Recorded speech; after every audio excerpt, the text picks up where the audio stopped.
পৰম শ্ৰদ্ধাভাজন আমাৰ পিতৃ মাতৃতুল্য ভক্তপ্ৰাণ বৈষ্ণৱবৃন্দ, শ্ৰদ্ধাৰ আই মাতৃসকল, এই মহান অনুষ্ঠানৰ বিভিন্নজন উদ্যোক্তা, বিষয়ববীয়া তথা কৰ্মকৰ্তা সদস্যবৃন্দ আৰু সমবেত সমূহ সুধীবৃন্দ, পোনপ্ৰথমে আমি মান্য অনুসাৰে আপোনাসৱ সদৌতিলৈকে আমাৰ আন্তৰিক মৰম, চেনেহ তথা শ্ৰদ্ধা নিবেদন কৰিছোঁ।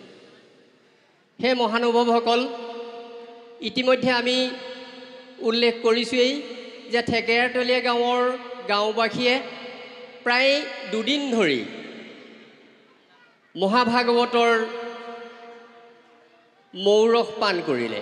এই কথাষাৰ ভাগৱতত কৈছে যে সকল নিগম কল্পতৰু তাৰ ফল মহা ভাগৱত, হুকমুখে আহি ভূমিত ভৈল বিদিত, ৰখত চতুৰ যিটো জন কৃষ্ণৰ চৰণে দিয়া মন, পৰম সন্তোষে পিউক ফলয় অমৃত। আপোনাৰভাৱে পৰম সন্তোষে ভাগৱতৰ মৌৰস পান কৰাৰ অন্তত মহাপুৰুষ শ্ৰীমন্ত শংকৰদেৱ গুৰুজনাৰ অপূৰ্ব তথা অনন্য সৃষ্টি, অসমীয়া কলা কৃষ্টি সংস্কৃতিৰ মূল এভাগী ভাওনা,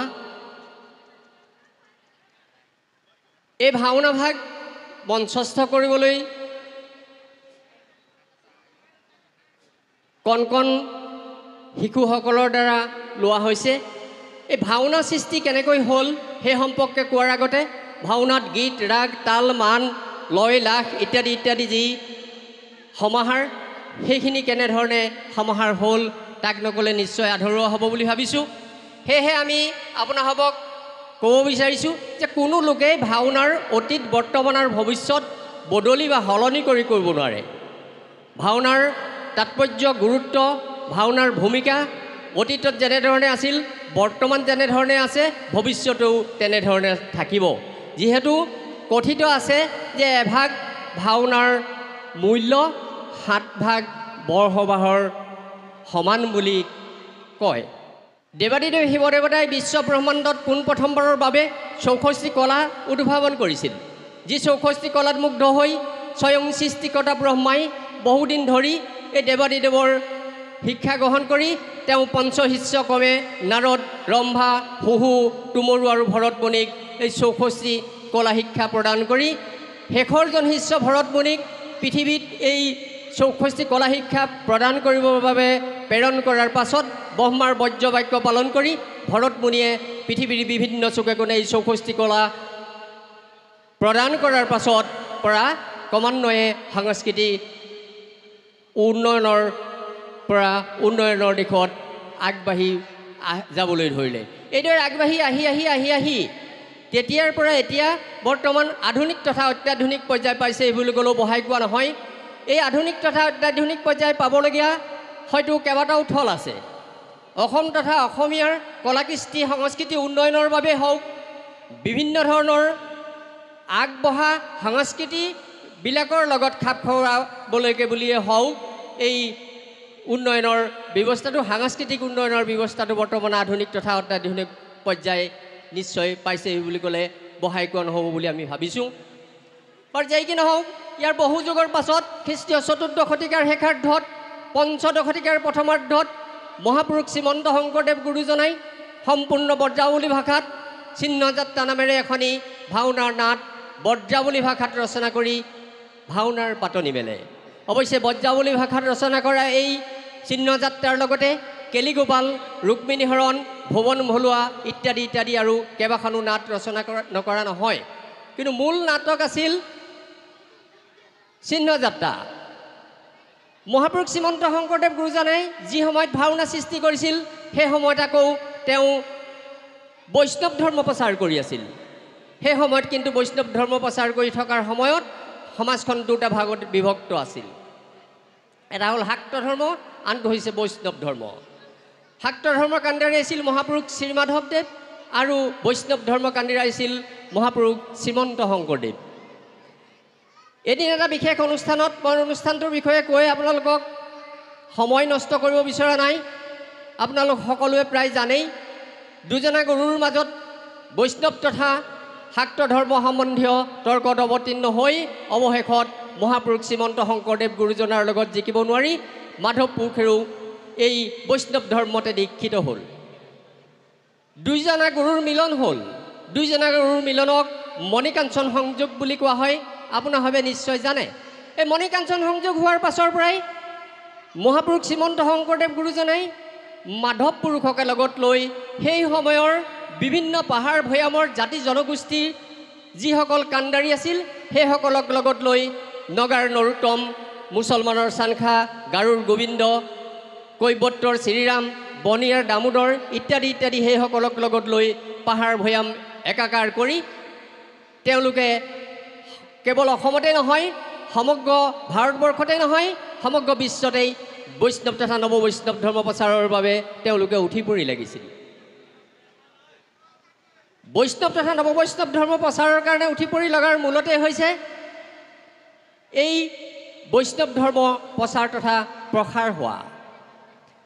সেইকাৰণেহে তেওঁলোকে উঠি পৰি লাগিছিল, যৎ পাৰে নাস্তি চেষ্টা কৰিছিল। কিন্তু তেওঁলোকৰ মূল উদ্দেশ্য আছিল কৃষ্ণ ভক্তি। কৃষ্ণ ভক্তি প্ৰতিষ্ঠা কৰিবলৈকে তেওঁলোকে সমগ্ৰ বিশ্বতেই এই নৱবৈষ্ণৱ ধৰ্ম প্ৰচাৰৰ কাৰণে উঠি পৰি লাগিছিল। সমগ্ৰ বিশ্বতে যে নৱবৈষ্ণৱ ধৰ্ম প্ৰচাৰ কৰিছিল তাৰ উদাহৰণ দিলে দেখিব।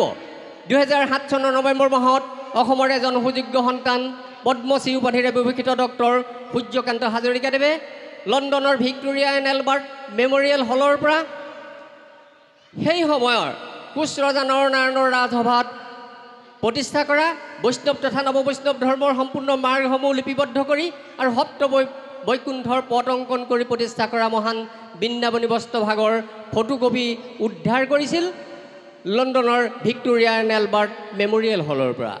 সেই দিশলৈ লক্ষ্য ৰাখিলে আপোনালোকে দেখিব তেওঁলোকে সমগ্ৰ বিশ্বতে এই নৱবৈষ্ণৱ ধৰ্ম প্ৰচাৰ কৰিছিল। কৃষ্ণ ভক্তি প্ৰতিষ্ঠা কৰিবলৈ যে কৈছিল সেই কথাষাৰ মাধৱ পুৰুষে ঘোষাত লিখিছে। কৃষ্ণ এক দেৱ দুখ হাৰি কাল মায়া দিৰো অধিকাৰী কৃষ্ণ বিনে শ্ৰেষ্ঠ দেৱ নাহিয়াৰ সৃষ্টি থিতি অন্তকাৰী দেৱ তান্ত বিনে নাহি আন কেব জানিবা বিষ্ণুহে সমস্ত জগত সাৰ। এই কৃষ্ণ ভক্তি প্ৰতিষ্ঠা কৰিবলৈকে গুৰুজনাই ইমানখিনি যৎ পৰোনাস্তি চেষ্টা কৰিছিল।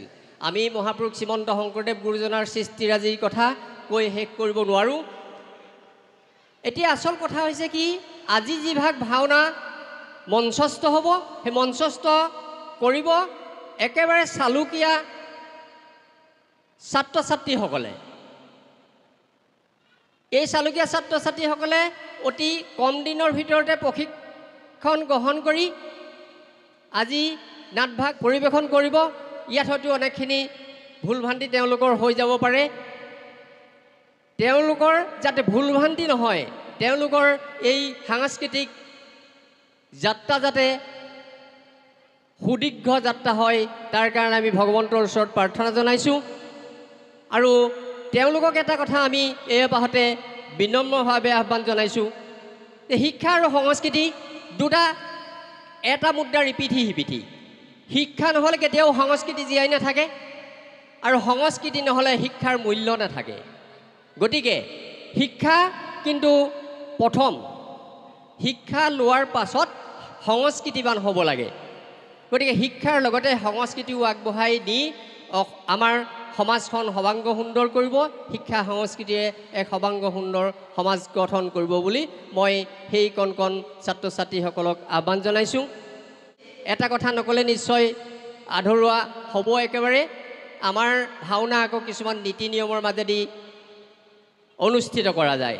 আপোনালোকে আজি দেখিব যে আজি নাট ভাগ মঞ্চস্থ কৰাৰ সময়তেই সূত্ৰধাৰে পোনপ্ৰথমে মঞ্চলৈ আগবাঢ়ি আহোঁতে সূত্ৰধাৰৰ আগত এখন বগা কাপোৰ আঁৰি ধৰা যায়। সেই বগা কাপোৰখনৰ নাম হৈছে আঁৰ কাপোৰ। আঁৰ কাপোৰখনৰ অৰ্থ হৈছে মায়া। আমাৰ ভকতসকল সকলো ভকত মায়াৰ অধীন। এই বগা আঁৰ কাপোৰখন আঁতৰাই দিয়াৰ লগে লগেই ভকতসকলৰ মায়া ছেদ কৰি তেওঁ মঞ্চাভিমুখী হয়। মঞ্চলৈ আগবাঢ়ি আহি থাকোঁতে দুগচি আকৌ বন্তি ধৰা যায়। সেই বন্তি দুগচিৰ অৰ্থ হৈছে জ্ঞান আৰু ভক্তি।